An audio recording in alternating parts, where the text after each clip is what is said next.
As you know, you, I, we all struggle in our personal lives, right? Everybody struggles. So many of us. So many that the self-help industry is huge. My senior Ron said it's like an $11 billion industry. I said, who even knows what that number means? But we all know that we're all desperate to be better.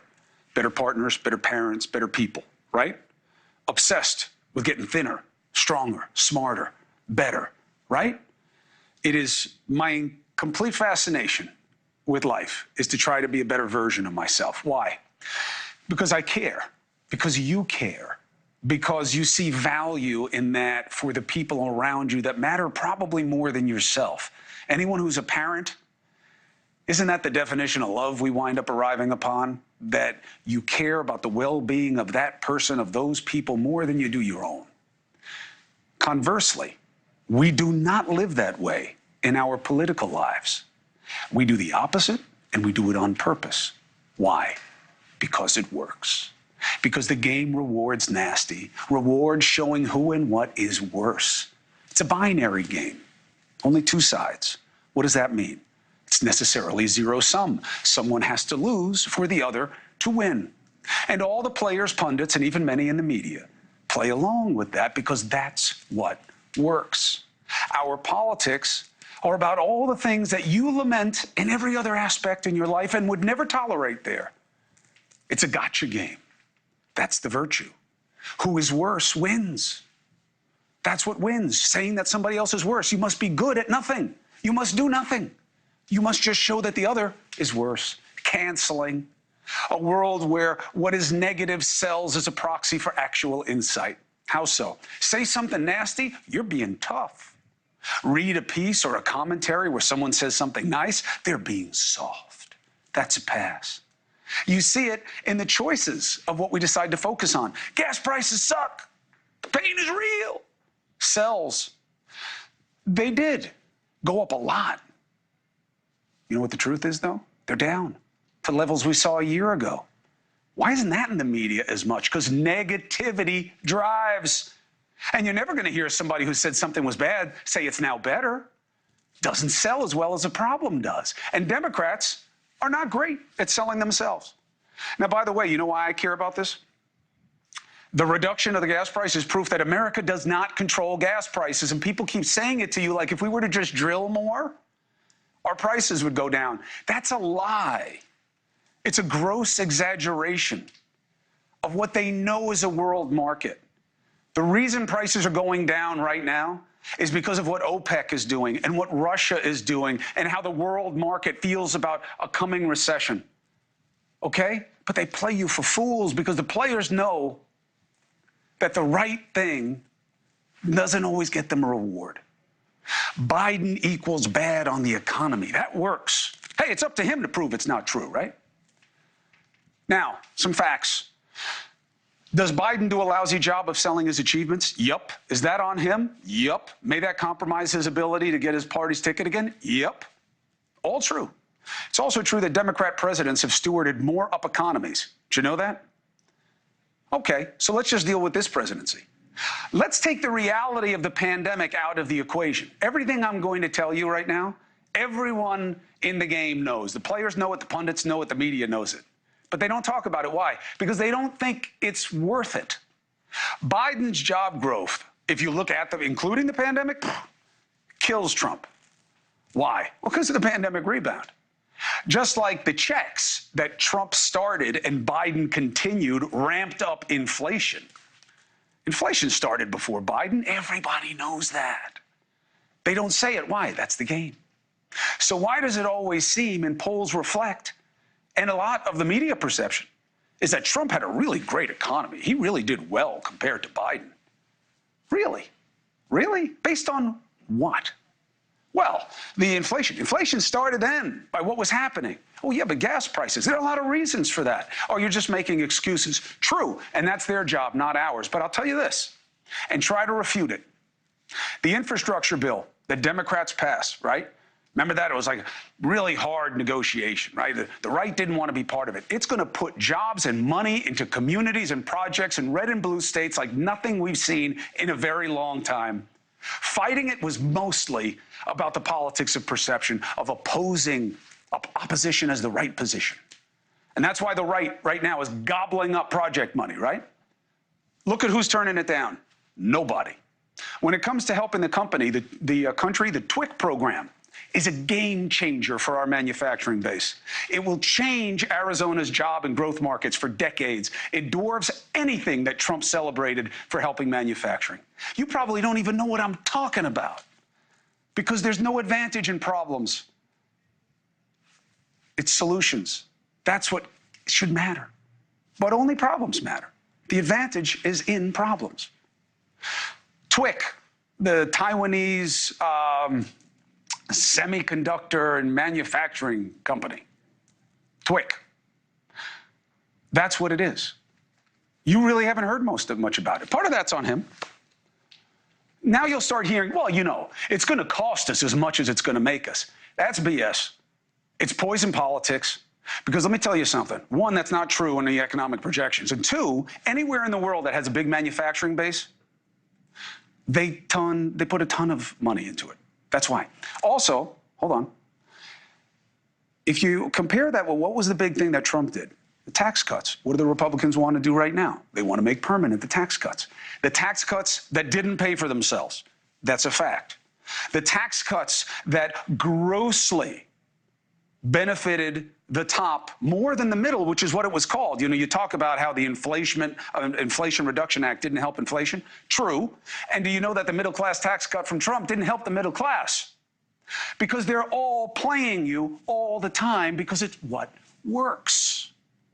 It's what works. And now they want to make them permanent without offsetting spending cuts when they're going to disproportionately help the top and not the middle. And that's what they say their big move is compared to TWIC. Look, we know what's the right thing to say. We just don't do it because it's not what the game really is about. And it takes me to the big political story of the day, Senator Ted Cruz's family. You may have heard that one of his kids was taken to the ER for some kind of self-inflicted wounds. Now, I don't know the details, and if I did, I wouldn't share them with you. Why? It's none of my business, and there's certainly none of your business. So why am I talking about it? Because it's an example of something that we really need to take very seriously. There are all these suggestions that what happened in his family is some kind of self-harm or distress. And God forbid, I really hope the family gets through it okay. And I mean it when I say it, and I know what it's like to deal with that, and I know how hard it is. There's also an opportunity in this. The obvious instruction here is that the right thing is to leave any politician or public-facing person's family alone. Now, we all say we do that in my business, but we ignore that rule when it suits. Ask Amy Carter, ask Ron Reagan Jr., ask Chelsea Clinton, ask the Bush daughters, ask the Obama daughters, ask me. I'm uniquely qualified to talk about the pressure and negativity that comes with being a kid of a somebody. It's a big reason why I leave families alone. Even the Trump kids, by the way, for almost all of them, are adults, right? And they run their mouths about me a lot, and they do it for sport, and I still give them a pass. Why? I get their misplaced sense of loyalty to their father. I get it. I get how that fuels some of what they do. I get it. I forgive it. I understand it. And I hope the Cruz family gets through whatever's going on. That's not the instruction of the moment. Of course, his kid's name and situation should be kept out of anyone's mouth, out of anyone's head, but keep it in your heart. And I'll tell you why. It's not the Cruz situation that really tweaked me. I feel for him, but that's their family's business. It's everybody who decided to reach out and say how bad it is, how sad it is. Because there are too many of those people whom I know and recognize, okay? And what they usually do, too many of them, is play the game in an ugly way that leads to all kinds of catastrophe that we pretend to ignore. Distort the truth for gain or for clicks, choose to be negative for advantage. And sure, you want to talk about Ted Cruz? Fine. Sure, he begs for negative attention the way he plays the game. And yes, he is too often not how he would like people to be right now to him and his family. But that doesn't make anything due him. And how he is for him to deal with. Now, I'm saying something that has nothing to do with Senator Cruz or his family. It's about the rest of us. All those who are expressing sympathy for the Cruz family, I want you to think about how you are ordinarily and whether you're sympathetic or unsympathetic, and that includes me. Now, many of you have noticed I don't swing at Ted Cruz or at any of the players of the game the way I used to. Some of you even question whether I still have the fire. Oh, it burns. I promise you that. But not in the same way, and for multiple reasons. I think independent voters in the core of this country are sick of that. Even refereeing the game, as I tried to. I think you're sick of it. I think you want something better. You're done with left and right. You want reasonable. And I respect it. And you're right. And I'm not designing my show for partisans who live for that stuff, but for you who want better, who wants more light and less heat. But I'm going to be honest with you. There's a personal reason as well. I had a challenging year, right? No big deal. Taught me a lot of things. Taught me a lot of things. Some of them hard. Some of them maybe I needed to learn. But you want to know something I don't talk about as much? The year was harder on my family. They paid a price for no good reason. Actually, for bad reason. Paparazzi, keyboard warriors.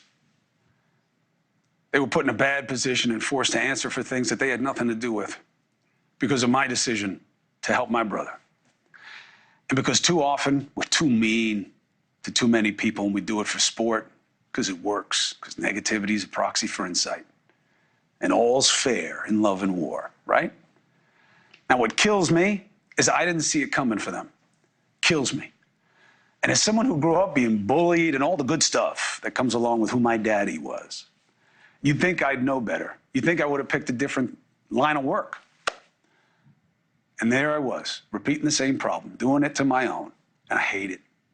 So I don't do the job the same way because I want to try to limit the rage that comes to them for bad reason. And I know that's the right thing to do. You don't have to be an ass to be critical. You don't have to try to destroy someone to make a point or to shed perspective. I believe in disagreement with decency. I think it's the key to a better future for us. And I want people in the game, the media, the pundits, and players who are all saying nice things right now to remember that when they go back to business as usual and add to the poison politics that dominates. Because everybody right now is acknowledging by their apparent compassion that there is a cost to destroying everyone and everything you can for sport, for advantage, because it works. And right now, I bet you they're already, right now, social media, blame. Cuomo blames Senator for what happened with, Cuomo says same to me. Cuomo blames media, goes after all kinds of BS, twisted to the negative.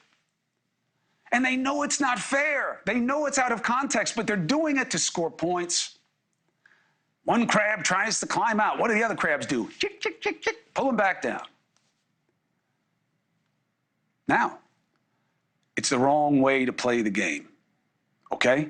The right thing to do is to try to be part of a solution. I learned a lesson. The best way to fight what you oppose is to not be that thing.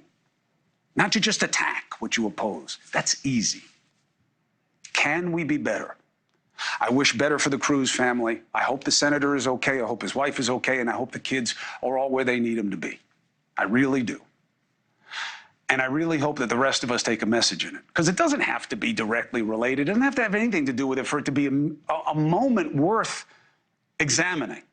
If you care about them now, care always and in all ways. It is killing us to be the way we are in all different kinds of ways. And I'm looking at myself too, and I'm trying to be different. Are you?